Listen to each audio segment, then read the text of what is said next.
Чыныгы президент Садыр Жапаровду ойлойм. Чынчыл барын тике карап сүйлөгөн жигит. Комитет ошо баштабадан ким баштады эле?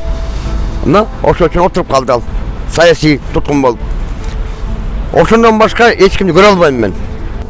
Улуу урматтуу деген сөзүн катуу жанагындай кылдым өзүмө.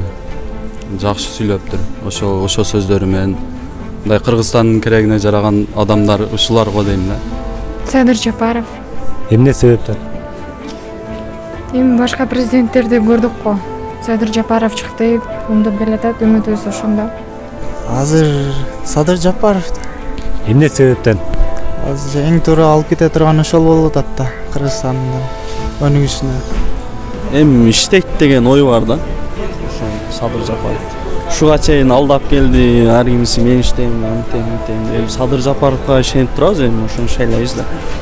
Үмүт Садыр Жапаровда бар, Конечно, о, Садыр Жапаров. Мен ойлойм Садыр Жапаров деп. Эмне себептен?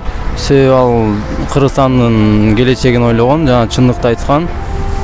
Кыргызстандын келечеги үчүн түрмөгө отуруп чыккан. Жападан жалгыз. Жападан жалгыз депутат. Президент деп ишенесиз? Ишенем. Садыр Жапаров 10 күндүн ичинде коррупционерлерди кыйла ачты, коррупционерлердин бетин.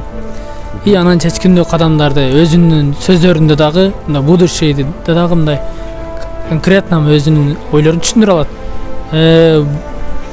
Биз ошо Садыр Жапаровду колдойбуз. Эми менин оюм Садыр Жапаров болуш.